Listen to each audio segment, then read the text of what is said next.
ಆಕಾಶವಾಣಿ ಮೈಸೂರು.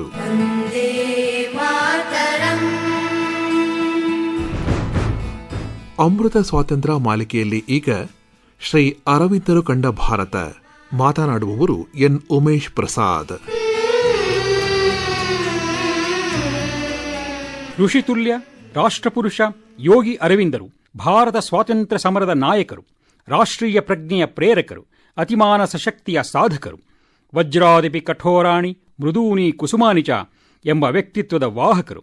ಆಧ್ಯಾತ್ಮಿಕ ರಾಷ್ಟ್ರೀಯತೆಗೆ ಒತ್ತು ಕೊಟ್ಟ ರಾಷ್ಟ್ರಪುರುಷರು. ಯುಗಪುರುಷ ಶ್ರೀ ಅರವಿಂದರು ಬೆಳೆದು ಬಂದ ಹಾದಿ, ಅವರ ರಾಷ್ಟ್ರಭಕ್ತಿ, ಕ್ರಾಂತಿಕಾರಿ ಜೀವನ, ಆಧ್ಯಾತ್ಮಿಕ ಬದುಕು, ಯೋಗಿಯ ಚೇತನ, ಸೃಷ್ಟಿಸಿದ ಸಾಹಿತ್ಯ ರಾಶಿ ಎಲ್ಲವನ್ನೂ ಭಗವಂತನಿಗರ್ಪಿಸಿ ಅವ ನಡೆಸಿದಂತೆ ನಡೆದ ಪರಿತ್ಯಕ್ತ ಬಾಳ್ವೆ ವ್ಯಕ್ತಿಗಳಿಗಷ್ಟೇ ಅಲ್ಲ, ಸೃಷ್ಟಿಗೆ ದೃಷ್ಟಿ ನೀಡಬಲ್ಲವು. ಅರವಿಂದರ ಬಾಲ್ಯ ಸಾಗಿದ್ದು ಇಂಗ್ಲೆಂಡಿನ ಮ್ಯಾಂಚೆಸ್ಟರ್ನಲ್ಲಿ. ಅರವಿಂದರದ್ದು ಪ್ರಚಂಡ ಬಾಲ ಪ್ರತಿಭೆ. 5 ವರ್ಷಗಳಲ್ಲಿ ಲ್ಯಾಟಿನ್, ಇಂಗ್ಲಿಷ್, ಫ್ರೆಂಚ್ ಭಾಷೆಗಳಲ್ಲಿ ಪ್ರಾವೀಣ್ಯ ಸಂಪಾದಿಸಿದರು. ಕೀಟ್ಸ್, ಶೆಲ್ಲಿ, ಶೇಕ್ಸ್ಪಿಯರ್ ಮುಂತಾದವರ ಕೃತಿಗಳನ್ನು ಅರಗಿಸಿಕೊಂಡರು. 10-12 ಎಳೆಯ ವಯಸ್ಸಿನಲ್ಲಿಯೇ ಅಲ್ಲಿನ ಪತ್ರಿಕೆಗಳಿಗೆ ಬರಹಗಳನ್ನು, ಕವಿತೆಗಳನ್ನು ಬರೆಯತೊಡಗಿದರು. ತಮ್ಮ 12ನೇ ವಯಸ್ಸಿನಲ್ಲಿ ಅರವಿಂದರು ಲಂಡನ್ಗೆ ಸ್ಥಳಾಂತರಗೊಂಡರು. ಅಲ್ಲಿ ಗ್ರೀಕ್, ಜರ್ಮನ್, ಸ್ಪ್ಯಾನಿಷ್ ಮತ್ತು ಇಟಲಿ ಭಾಷೆಗಳನ್ನು ಕಲಿತು ಪರಿಣಿತರಾದರು. ಯುರೋಪಿನ ಇತಿಹಾಸವನ್ನು ಆಮೂಲಾಗ್ರವಾಗಿ ಅಭ್ಯಸಿಸಿದರು. ಮುಂದೆ ಅರವಿಂದರು ಪ್ರತಿಷ್ಠಿತ ಇಂಡಿಯನ್ ಸಿವಿಲ್ ಸರ್ವಿಸ್ ICS ಪರೀಕ್ಷೆಗೆ ಕುಳಿತು 11ನೇ ರ್ಯಾಂಕ್ ಪಡೆದು ಯಶಸ್ವಿಯಾದರು. ICSನ ಗುಲಾಮಗಿರಿ ಅವರಿಗೆ ಸರಿ ಬರಲಿಲ್ಲ. ಕುದುರೆ ಸವಾರಿ ಪರೀಕ್ಷೆಗೆ ಹಾಜರಾಗದೆ ಬ್ರಿಟಿಷರ ಅರಸೊತ್ತಿಗೆಯ ಚುಕ್ಕಾಣಿಯನ್ನು ತಿರಸ್ಕರಿಸಿದರು. ಭಾರತದ ಬೇಗುದಿಯನ್ನು ತೊಲಗಿಸಲು ಭಾರತಕ್ಕೆ ಹಿಂದಿರುಗಬೇಕೆಂದು ನಿಶ್ಚಯಿಸಿದರು. ಆಗ ಅವರು ಬರೆದ ಕವಿತೆಯ ಸಾಲೊಂದು ಹೀಗಿದೆ: ಧವಳಗಂಗೆಯ ಸೀಮೆಗೆ, ಹಿಮಚ್ಛಾದಿತ ಗಿರಿಶಿಖರಗಳ ನಾಡಿಗೆ, ತನ್ನ ಕಮಲಪೀಠದ ಸಗ್ಗದಿಂದ ಸುಮನಗಳ ಸುರಿಸುತ್ತಾ ತಾಯಿ ಸರಸ್ವತಿ ನನ್ನನ್ನು ಕರೆಯುತ್ತಿದ್ದಾಳೆ. 14 ವರ್ಷಗಳ ಇಂಗ್ಲೆಂಡ್ ವಾಸದ ನಂತರ ಅರವಿಂದರು 1893 ಜನವರಿಯಲ್ಲಿ ಭಾರತಕ್ಕೆ ಮರಳಿ ಬಂದರು. ಪೂರ್ವ ನಿಶ್ಚಿತ ಯೋಜನೆಯಂತೆ ಭಾರತಕ್ಕೆ ಬಂದ ಮೇಲೆ ಬರೋಡಾಕ್ಕೆ ತೆರಳಿ ಬರೋಡಾ ಸಂಸ್ಥಾನದ ಮಹಾರಾಜರಾದ ಸಯ್ಯಾಜಿರಾವ್ ಗಾಯಕ್ವಾಡರ ಆಡಳಿತ ವ್ಯವಸ್ಥೆಯನ್ನು ಸೇರಿಕೊಂಡರು. ಬರೋಡಾ ಕಾಲಘಟ್ಟ ಅರವಿಂದರಿಗೆ ಭಾರತೀಯ ಭಾಷೆ, ಸಾಹಿತ್ಯ, ಸಂಸ್ಕೃತಿ, ಪರಂಪರೆಗಳ ಪೂರ್ಣ ದರ್ಶನ ಮಾಡಿಸಿ ಭಾರತೀಯರಾಗಿ ಸಿದ್ಧಿಯ ಹಾದಿಯಲ್ಲಿ ಮುಂದಡಿಯಿಡಲು ಅನುವು ಮಾಡಿಕೊಟ್ಟಿತು. ಆಂತರಿಕ ಅನುಭವಗಳಿಂದ ಸತ್ಯಾಸತ್ಯತೆಗಳನ್ನು ಮನಗಾಣಿಸಿಕೊಳ್ಳುವ ಸಾಧನೆಯ ಭೂಮಿಕೆಯಾಯಿತು. ರಾಮಕೃಷ್ಣ ಪರಮಹಂಸರ ವಿಚಾರ, ಸ್ವಾಮಿ ವಿವೇಕಾನಂದರ ಭಾಷಣ, ಲೇಖನಗಳ ಮೂಲಕ ಅವರಿಗೆ ಭಾರತೀಯ ವೇದಾಂತದ ಅರಿವಾಯಿತು. ಸ್ವಾತಂತ್ರ್ಯ ಸಂಗ್ರಾಮ ಭಾರತಾಂಬೆಯ ದಾಸ್ಯ ಮುಕ್ತಿಗಾಗಿಯಷ್ಟೇ ಅಲ್ಲ, ವಿಶ್ವದ ಒಳಿತಿಗಾಗಿ, ಮನುಕುಲದ ಏಳಿಗೆಗಾಗಿ ಎಂಬ ಸತ್ಯ ಅವರಿಗೆ ಗೋಚರವಾಗಿತ್ತು. ಇಡೀ ದೇಶದಲ್ಲಿ ಸಶಸ್ತ್ರ ಕ್ರಾಂತಿಯನ್ನು ಮಾಡಬೇಕೆಂಬುದು ಅವರ ಉದ್ದೇಶವಾಗಿತ್ತು. ಅದಕ್ಕಾಗಿ 30 ವರ್ಷಗಳ ಕ್ರಿಯಾ ಯೋಜನೆಗಳನ್ನು ಅವರು ಯೋಜಿಸಿದರು. ಅಂತಹ ಹೋರಾಟ ಆಂತರಿಕವಾಗಿ ಯೋಗ ಸಾಧನೆಯಿಂದ, ಬಾಹ್ಯವಾಗಿ ಸೈನಿಕ ಶಿಕ್ಷಣದಿಂದ ದೇಶಾದ್ಯಂತ ಜನವ್ಯಾಪಿಯಾಗಬೇಕೆಂಬುದು ಅವರ ಯೋಜನೆಯಾಗಿತ್ತು. ಅಂತಹ ಯೋಜನೆಯ ಅನುಷ್ಠಾನಕ್ಕೆ ಪತ್ರಿಕೆಗಳಲ್ಲಿ ಲೇಖನ ಹಾಗೂ ಕಿರುಹೊತ್ತಿಗೆಗಳ ಮೂಲಕ ಜನಜಾಗೃತಿ ಅಭಿಯಾನ, ಕ್ರಾಂತಿಗೆ ಒಲವುಳ್ಳ ಸಂಸ್ಥಾನಗಳ ಸರ್ದಾರರುಗಳನ್ನು, ಅಧಿಕಾರಿಗಳನ್ನು ಸಂಪರ್ಕಿಸಿ ಕ್ರಾಂತಿಯಲ್ಲಿ ಅವರು ತೊಡಗಿಸಿಕೊಳ್ಳುವಂತೆ ಮಾಡುವುದು, ಕ್ರಾಂತಿ ಕೇಂದ್ರಗಳನ್ನು ದೇಶಾದ್ಯಂತ ಸ್ಥಾಪಿಸುವುದು, ದೀಕ್ಷಾಬದ್ಧ ಯುವಕರ ಕಾರ್ಯಪಡೆಗಳನ್ನು ರಚಿಸಿ ಎಲ್ಲ ಬಗೆಯ ತರಬೇತಿಗಳನ್ನು ನೀಡುವುದು, ಸಂಪೂರ್ಣ ಸ್ವಾತಂತ್ರ್ಯದ ಹಂಬಲವಿದ್ದ ರಾಜಕೀಯ ನೇತಾರರನ್ನು ಸಂಪರ್ಕಿಸಿ ಅವರನ್ನು ಒಟ್ಟುಗೂಡಿಸಿ ಪ್ರಬಲ ಶಕ್ತಿಯೊಂದನ್ನು ರೂಪಿಸುವುದು. ಈ ದಿಸೆಯಲ್ಲಿ ಅರವಿಂದರು ಮುಂಬೈನಿಂದ ಹೊರಬರುತ್ತಿದ್ದ ಇಂದು ಪ್ರಕಾಶ ಎಂಬ ಇಂಗ್ಲಿಷ್ ಪತ್ರಿಕೆಗೆ ನ್ಯೂ ಲ್ಯಾಂಪ್ಸ್ ಫಾರ್ ವರ್ಲ್ಡ್ ಎಂಬ ಶೀರ್ಷಿಕೆಯಡಿ ಲೇಖನಗಳನ್ನು ಬರೆಯಲು ಪ್ರಾರಂಭಿಸಿದರು. ನಮ್ಮ ಪ್ರತ್ಯಕ್ಷ ವೈರಿ ನಮ್ಮಿಂದ ಹೊರಗಿರುವ ಶಕ್ತಿಯಲ್ಲ, ನಮ್ಮ ದೌರ್ಬಲ್ಯಗಳೇ ನಮ್ಮ ವೈರಿಗಳು ಎಂದು ನಾಡನ್ನು ಎಚ್ಚರಿಸುತ್ತಿದ್ದರು. ಕಾಂಗ್ರೆಸ್ ಅಧಿವೇಶನಗಳಲ್ಲಿ ಭಾಗವಹಿಸಿ ಸಂಪೂರ್ಣ ಸ್ವಾತಂತ್ರ್ಯವೇ ನಮ್ಮ ಗುರಿಯಾಗಬೇಕೆಂದು ಒತ್ತಿ ಹೇಳುತ್ತಿದ್ದರು. ನೋ ಕಾಂಪ್ರಮೈಸ್ ಎಂಬ ಪುಸ್ತಿಕೆಯನ್ನು ಸಿದ್ಧಪಡಿಸಿ ಸಂಪೂರ್ಣ ಸ್ವಾತಂತ್ರ್ಯ ಧ್ಯೇಯದ ಬಗ್ಗೆ ಯಾವ ಒಡಂಬಡಿಕೆಯೂ ಸಾಧ್ಯವಿಲ್ಲವೆಂದು ಸಾರಿದರು. 1905 ಅಕ್ಟೋಬರ್ನಲ್ಲಿ ಬಂಗಾಳದ ವಿಭಜನೆಯನ್ನು ಬ್ರಿಟಿಷ್ ಸರ್ಕಾರ ಮಾಡಿತು. ಧರ್ಮದ ಆಧಾರದ ಮೇಲೆ ಜನಮನ ಒಡೆಯುವ ವಂಗಭಂಗದ ಆ ಧೂರ್ತ ಯೋಜನೆಯ ವಿರುದ್ಧ ಪ್ರಬಲ ಆಂದೋಲನ ನಡೆಸಿ ದೇಶಾದ್ಯಂತ ಜನಮಾನಸದಲ್ಲಿ ರಾಷ್ಟ್ರೀಯ ಭಾವನೆಯನ್ನು ಬಡಿದೆಬ್ಬಿಸಬೇಕೆಂದು ಅರವಿಂದರು ಕರೆಯಿತ್ತರು. ಒಂದೇ ಮಾತೃ ಪತ್ರಿಕೆಯಲ್ಲಿ ಹೊಸ ವಿಚಾರ ಪ್ರಣಾಳಿ ಎಂಬ ಶೀರ್ಷಿಕೆಯಡಿ 13 ಲೇಖನಗಳನ್ನು ಬರೆದು ಬ್ರಿಟಿಷ್ ಅರಸೊತ್ತಿಗೆ ವಿರುದ್ಧ ಪ್ಯಾಸಿವ್ ರೆಸಿಸ್ಟೆನ್ಸ್ ಎಂಬ ಕಾರ್ಯಕ್ರಮಗಳನ್ನು ಸವಿಸ್ತಾರವಾಗಿ ಹಾಕಿಕೊಟ್ಟರು. ಅದರಂತೆ ದೇಶದಲ್ಲಿ ಮೊದಲ ಬಾರಿಗೆ ಸಾರ್ವತ್ರಿಕವಾಗಿ ಬ್ರಿಟಿಷ್ ವಸ್ತುಗಳ ಬಹಿಷ್ಕಾರ, ಸ್ವದೇಶಿ ಚಳುವಳಿ, ಅಸಹಕಾರ ಆಂದೋಲನಗಳನ್ನು ರೂಪಿಸಿ ಬೃಹತ್ ಜನಾಂದೋಲನಕ್ಕೆ ಅರವಿಂದರು ಪ್ರೇರಕರಾದರು. ಈ ಅವಕಾಶವನ್ನು ದೇವಕ್ಷಣ, ಅವರ್ ಆಫ್ ಗಾಡ್ ಎಂದು ಕರೆದರು. ಅರವಿಂದರ ಲೇಖನೆಯ ತೀಕ್ಷ್ಣತೆ, ವಿಚಾರಗಳ ಪ್ರಖರತೆ, ಸಂಘಟನಾ ಸಾಮರ್ಥ್ಯಕ್ಕೆ ಬ್ರಿಟಿಷ್ ಸರ್ಕಾರ ನಡುಗಿತು. ಅರವಿಂದರನ್ನು ಬಗ್ಗು ಉಳಿಯಬೇಕೆಂದು ನಿಶ್ಚಯಿಸಿ ಅರವಿಂದರು ಒಂದೇ ಮಾತರಂ ಪತ್ರಿಕೆಯಲ್ಲಿ ಬರೆದಿದ್ದ ವಿಪರೀತ ಬುದ್ಧಿ ಎಂಬ ಸಂಪಾದಕೀಯ, ಯುಗಾಂತರ ಮತ್ತು ಸಂಧ್ಯಾ ಎಂಬ ಪತ್ರಿಕೆಯಲ್ಲಿ ಪ್ರಕಟಿಸಿದ್ದ ಲೇಖನಗಳನ್ನು ಆಧರಿಸಿ ಸರ್ಕಾರ ಅರವಿಂದರ ಮೇಲೆ ಮೊಕದ್ದಮೆಗಳನ್ನು ಹೂಡಿತು. ವರ್ಷ 1908. ಬಂಗಾಲ ಕುದಿಯುತ್ತಿತ್ತು. ಸೇಡಿನ ಕಿಡಿಗಳು ಅಲ್ಲಲ್ಲಿ ಸಿಡಿಯುತ್ತಿದ್ದವು. ಕಲ್ಕತ್ತಾದಿಂದ ಬಿಹಾರದ ಮುಜಾಫರ್ಪುರಕ್ಕೆ ಜನಾಕ್ರೋಶದ ಕಾರಣ ವರ್ಗವಾಗಿ ಬಂದಿದ್ದ ದುಷ್ಟ ಭ್ರಷ್ಟ ಜಿಲ್ಲಾ ನ್ಯಾಯಾಧೀಶ ಕಿಂಗ್ಸ್ ಫೋರ್ಡ್ನ ಸಂಹಾರಕ್ಕೆ ಕೆಲ ಕ್ರಾಂತಿಕಾರಿಗಳು ಯೋಜನೆ ರೂಪಿಸಿದರು. 1908 ಏಪ್ರಿಲ್ 30 ಸಂಜೆ ಖುದೀರಾಮ್ ಬೋಸ್ ಮತ್ತು ಪ್ರಫುಲ್ ಚೌಕಿ ಎಂಬ ಬಾಲಕರು ಕಿಂಗ್ಸ್ ಫೋರ್ಡ್ ಸಾಮಾನ್ಯವಾಗಿ ಚಲಿಸುತ್ತಿದ್ದ ಮುಚ್ಚಿದ ವಾಹನದ ಮೇಲೆ ಬಾಂಬ್ ಸಿಡಿಸಿದರು. ಆದರೆ ಆ ಕ್ಯಾರಿಯೇಜ್ನಲ್ಲಿ ಫೋರ್ಡ್ ಇರಲಿಲ್ಲ. ಅದರಲ್ಲಿದ್ದ 2 ಆಂಗ್ಲ ಮಹಿಳೆಯರು ಸಾವನ್ನಪ್ಪಿದರು. ಆ ಕೃತ್ಯದಲ್ಲಿ ಅರವಿಂದರ ಪಾತ್ರವಿರಲಿಲ್ಲ. ಆ ಘಟನೆಯ ಬಗ್ಗೆ ಅರವಿಂದರು ಒಂದೇ ಮಾತರಂ ಪತ್ರಿಕೆಯಲ್ಲಿ ಸಂಪಾದಕೀಯ ಬರೆದು ತಮ್ಮ ನಿಲುವನ್ನು ಸ್ಪಷ್ಟಪಡಿಸಿದ್ದು ಹೀಗೆ: ಕಾಂಗ್ರೆಸ್ನ ಮಂದಗಾಮಿ ಗುಂಪಿನ ನಡವಳಿಕೆ ಬ್ರಿಟಿಷರ ಅನುಕರಣೆಯಾದರೆ ಕೆಲ ಕ್ರಾಂತಿಕಾರಿಗಳ ಅತಿರೇಕಗಳು ಯುರೋಪಿನ ಅರಾಜಕತ್ವದ ಅನುಕರಣೆಗಳಾಗಿವೆ. ಈ ಎರಡೂ ನಿಲುವುಗಳು ರಾಷ್ಟ್ರೀಯತ್ವದ ಅಂತಃಸತ್ವದಿಂದ ಬೇರೆಯಾಗಿವೆ. ಇಂತಹ ಘಟನೆಗಳಿಗೆ ನಮ್ಮ ಸಂಸ್ಕೃತಿಯ ಮನ್ನಣೆ ಇಲ್ಲ. ಆ ಘಟನೆಯ ನಂತರ ಪ್ರಫುಲ್ ಚೌಕಿ ತಾನೇ ಪಿಸ್ತೂಲಿನಿಂದ ಗುಂಡು ಹಾರಿಸಿಕೊಂಡು ಹುತಾತ್ಮನಾದರೆ ಬಾಲಕ ಖುದೀರಾಮ್ ಬೋಸರನ್ನು ಗಲ್ಲಿಗೇರಿಸಲಾಯಿತು. ಅರವಿಂದರ ತಮ್ಮ ಬಾರೀಂದ್ರ ಘೋಷರಿಗೆ ಜೀವಾವಧಿ ಶಿಕ್ಷೆಯಾಯಿತು.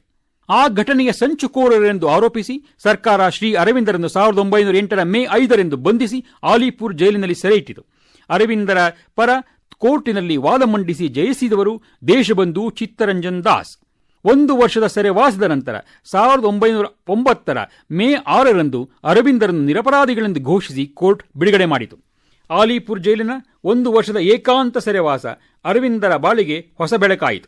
ಈ ಕುರಿತು ಶ್ರೀ ಅರವಿಂದರು ತಮ್ಮ ಪುಸ್ತಕ ಕಾರಾ ಕಹಾನಿಯಲ್ಲಿ ಹೀಗೆ ಹೇಳಿದ್ದಾರೆ: ಬಹುಕಾಲ ನಾನು ನನ್ನ ಹೃದಯೇಶ್ವರನ ಸಾಕ್ಷಾತ್ ದರ್ಶನಕ್ಕೆ ಮಹಾಪ್ರಯತ್ನ ಮಾಡಿದ್ದೆ. ಆದರೆ ಸಂಸಾರದ ಜಂಜಾಟದಲ್ಲಿ, ಸಾವಿರಾರು ಸೆಳೆತಗಳ ತೂದಾಟದಲ್ಲಿ ಯಶಸ್ವಿಯಾಗಿರಲಿಲ್ಲ. ಆದರೆ ಜೈಲಿನ ಏಕಾಂತ ನನ್ನ ಆಧ್ಯಾತ್ಮ ಸಾಧನೆಗೆ ದಾರಿಯಾಯಿತು. ನಾನು ನನ್ನ ದೇವರನ್ನು ಕಂಡೆ. ಆಲಿಪುರ ಜೈಲಿನಲ್ಲಿ ಪಡೆದ ಆಧ್ಯಾತ್ಮಿಕ ಅನುಭವವನ್ನು 1909 ಮೇ 30 ಉತ್ತರ್ ಪಾರಾ ಎಂಬಲ್ಲಿ ಮಾಡಿದ ಐತಿಹಾಸಿಕ ಭಾಷಣದಲ್ಲಿ ಜಗತ್ತಿಗೆ ಅರವಿಂದರು ಹೇಳಿದ್ದು ಹೀಗೆ: ಆಲಿಪುರದ ಸೆರೆಯಲ್ಲಿ ಸರ್ವಂ ಖಲ್ವಿದಂ ಬ್ರಹ್ಮ ವಾಸುದೇವ ಸರ್ವಂ ಎಂಬ ಮಂತ್ರವನ್ನು ಸದಾ ಜಪಿಸುತ್ತಾ ನನ್ನ ನಿತ್ಯದ ಅನುಭವದಲ್ಲಿ ಅದರ ಸಾಕ್ಷಾತ್ಕಾರವನ್ನು ಅನುಭವಿಸಿದೆ. ಪರಮಾತ್ಮನ ಶಕ್ತಿ ಅಲ್ಲಿ ನನ್ನನ್ನು ಹೊಕ್ಕಿತು. ಎಲ್ಲೆಲ್ಲೂ ಎಲ್ಲರಲ್ಲಿಯೂ ವಾಸುದೇವನಿರುವಂತೆ ಅನುಭವವಾಗುತ್ತಿತ್ತು. ಪರಿಶುದ್ಧವಾದ ಶಾಂತಿ ನನ್ನನ್ನು ವ್ಯಾಪಿಸಿತು. ಹೇಗಾದರೂ ಮಾಡಿ ಅರವಿಂದರನ್ನು ಮತ್ತೆ ಬಂಧಿಸಬೇಕೆಂದು ಬ್ರಿಟಿಷ್ ಸರ್ಕಾರ ಹೊಂಚು ಹಾಕುತ್ತಲೇ ಇತ್ತು. ತಮ್ಮನ್ನು ಬಂಧಿಸಲು ಪೊಲೀಸರು ಬರುವ ಮುನ್ಸೂಚನೆ ಸಿಕ್ಕಿ ಅವರಿಗಾದ ಅಂತರ್ವಾಣೆಗೆ ಓಗೊಟ್ಟು ಶ್ರೀ ಅರವಿಂದರು 1910 ಜನವರಿ 24 ರಾತ್ರಿ ಕಲ್ಕತ್ತೆಯನ್ನು ತೊರೆದು ರಾತ್ರಿ ಇಡೀ ಗಂಗೆಯಲ್ಲಿ ನಾವಿಯ ಮೂಲಕ ಪಯಣಿಸಿ ಫ್ರೆಂಚಿನ ವಸಾಹತುವಾಗಿದ್ದ ಚಂದ್ರನಗರವನ್ನು ಸೇರಿದರು. ಅಲ್ಲಿಂದ 1910 ಮಾರ್ಚ್ 31 ಹಡಗನ್ನೇರಿ ಫ್ರೆಂಚ್ ಪ್ರಭುತ್ವದ ಪಾಂಡಿಚೇರಿಗೆ ಬಂದಿಳಿದರು. ಶ್ರೀ ಅರವಿಂದರು ಪಾಂಡಿಚೇರಿಗೆ ಬಂದ ಮೇಲೆ ವೇದ ಉಪನಿಷತ್ತುಗಳ ಆಳವಾದ ಅಧ್ಯಯನ ಮಾಡಿದರು. ಉಪವಾಸ ಹಾಗೂ ವ್ರತಗಳ ಮೂಲಕ ಆತ್ಮನಿಗ್ರಹವನ್ನು ಸಾಧಿಸಿದರು. ಬೇಕೆನಿಸಿದಾಗ ದೈಹಿಕ ಪೋಷಣೆಯನ್ನು ಅವಲಂಬಿಸದೆ ಪ್ರಾಣಿಕ ನೆಲೆಯಿಂದ ದೇಹಕ್ಕೆ ಬೇಕಾದ ಶಕ್ತಿಯನ್ನು ಪಡೆಯುವಲ್ಲಿ ಯಶಸ್ವಿಯಾದರು. 1914 ಮಾರ್ಚ್ನಲ್ಲಿ ಪಾಲ್ ರಿಚರ್ಡ್ ಎಂಬ ಫ್ರೆಂಚ್ ಮಹಾಶಯ ಆಗಲೇ ಧ್ಯಾನಸಿದ್ಧಿ ಪಡೆದಿದ್ದ ತಮ್ಮ ಪತ್ನಿ ಮಿರ್ರಾ ಜೊತೆ ಆಧ್ಯಾತ್ಮದ ಗುರುಗಳ ಹುಡುಕಾಟದಲ್ಲಿ ಪಾಂಡಿಚೇರಿಗೆ ಬಂದು ಅರವಿಂದರನ್ನು ದರ್ಶಿಸಿದರು. ರಿಚರ್ಡ್ ಮತ್ತು ಮಿರ್ರಾರವರಿಗೆ ಅರವಿಂದರ ಸಾನ್ನಿಧ್ಯದಲ್ಲಿ ದೈವೀ ಸಾನ್ನಿಧ್ಯದ ಅನುಭವವಾಯಿತು. 1920 ಏಪ್ರಿಲ್ 24 ಮಿರ್ರಾರವರು ಮತ್ತೆ ಪಾಂಡಿಚೇರಿಗೆ ಬಂದು ಶ್ರೀ ಅರವಿಂದರನ್ನು ಗುರುವಾಗಿ ಸ್ವೀಕರಿಸಿ ಪಾಂಡಿಚೇರಿಯನ್ನೇ ತಮ್ಮ ಯೋಗ ಭೂಮಿಯಾಗಿಸಿಕೊಂಡು ಅರವಿಂದಾಶ್ರಮದ ಮಾತೆಯಾಗಿ ಆಧ್ಯಾತ್ಮದ ಶಿಖರವೇರಿದರು. ನವೆಂಬರ್ 24, 1926 ಅರವಿಂದರು ಸಿದ್ಧಿ ಪಡೆದ ದಿನ. ಜಡದಲ್ಲಿ ಕೃಷ್ಣನ ಅವತಾರವಾಗಿತ್ತು. ಅಂದು ಶ್ರೀ ಅರವಿಂದರಿಗೆ ಅತಿಮಾನಸದ ಸ್ವಲ್ಪ ಕೆಳನೆಲೆಯಲ್ಲಿರುವ ಆದಿಮಾನಸದ ಪೂರ್ಣ ಸಾಕ್ಷಾತ್ಕಾರವಾದ ದಿನ. ಮಾತಿಗೆ ಮೀರಿದ ಶಾಂತಿ, ಆನಂದ ಆಶ್ರಮಾದ್ಯಂತ ಪಸರಿಸಿದವು. 1926 ನಂತರ ಶ್ರೀ ಅರವಿಂದರು ಸಂಪೂರ್ಣ ಏಕಾಂತವಾಸಿಯಾದರು. 1947 ಆಗಸ್ಟ್ 15 ಭಾರತವು ಸ್ವಾತಂತ್ರ್ಯ ಹೊಂದಿದ ದಿನ. ಅದೇ ಶ್ರೀ ಅರವಿಂದರ 75ನೇ ವರ್ಷದ ಜನ್ಮದಿನ. ಇದೊಂದು ಯೋಗ.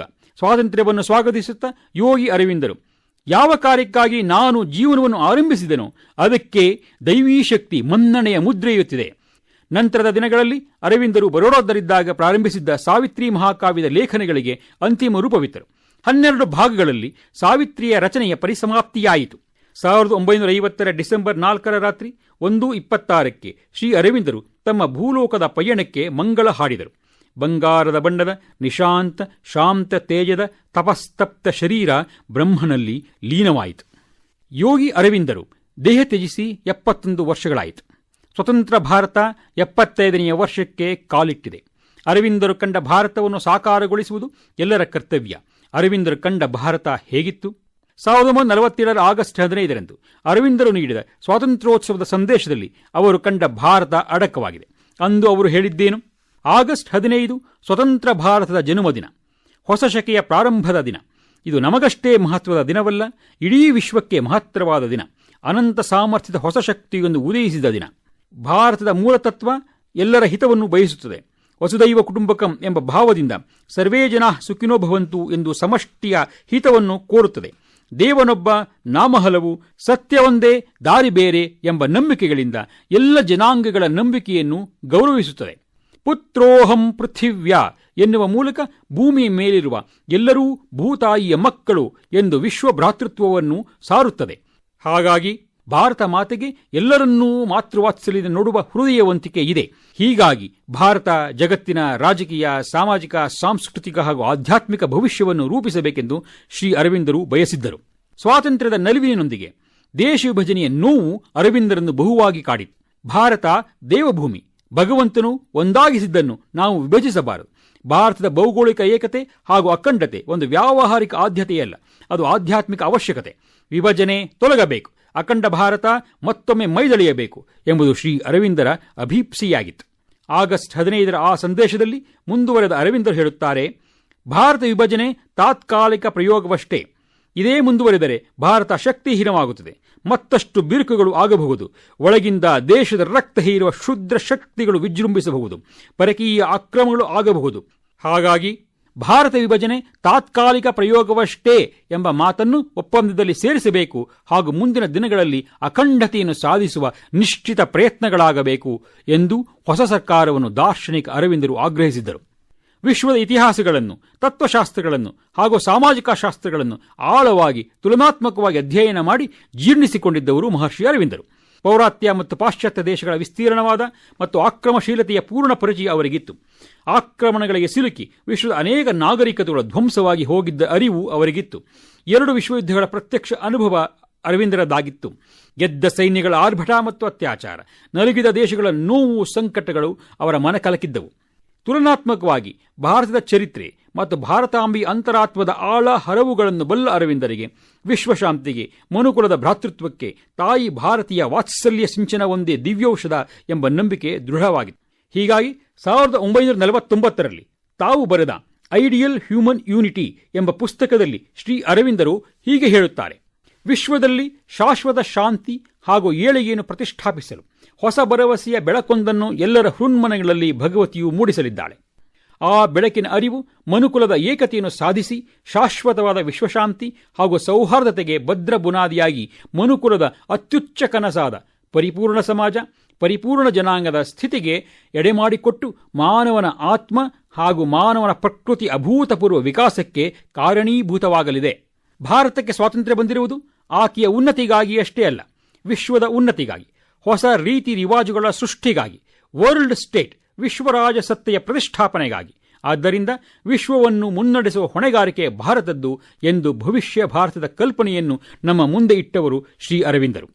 ಅರವಿಂದರು ಕಂಡ ಭಾರತವನ್ನು ಹಾಗೂ ವಿಶ್ವವನ್ನು ಸಾಕಾರಗೊಳಿಸಲು ಬಲಿಷ್ಠ, ದೃಢಿಷ್ಠ, ಅಹಿಷ್ಟ ಹಾಗೂ ಅಶಿಷ್ಟ ಭಾರತದ ನಿರ್ಮಾಣವಾಗಬೇಕಾಗಿದೆ. ವಿಶ್ವಗುರುವಾಗಲು ಭಾರತವನ್ನು ಪರಮ ವೈಭವದ ಸ್ಥಿತಿಗೆ ಕೊಂಡೊಯ್ಯಬೇಕಾಗಿದೆ. ಈ ಮಹಾಯಜ್ಞದಲ್ಲಿ ಎಲ್ಲರ ತನು ಮನಗಳ ಅರ್ಪಣೆ ಆಗಬೇಕಾಗಿದೆ. ಶಕಪುರುಷ ಶ್ರೀ ಅರವಿಂದರು ಹೇಳಿದಂತೆ ಯಾರೂ ದೇವರಲ್ಲ, ಆದರೆ ಪ್ರತಿಯೊಬ್ಬರಲ್ಲೂ ದೇವರಿದ್ದಾನೆ. ಅವನನ್ನು ಪ್ರಕಟಗೊಳಿಸುವುದು ದಿವ್ಯ ಜೀವನದ ಗುರಿ. ಅಂತಹ ಗುರಿಯೊಡೆಗೆ ಸಾಗೋಣ. ಜೈ ಹಿಂದ್, ಜೈ ಭಾರತ್. ಅಮೃತ ಸ್ವಾತಂತ್ರ್ಯ ಮಾಲಿಕೆಯಲ್ಲಿ ಇದುವರೆಗೂ ಶ್ರೀ ಅರವಿಂದರು ಕಂಡ ಭಾರತ ಮಾತನಾಡಿದವರು ಎನ್ ಉಮೇಶ್ ಪ್ರಸಾದ್.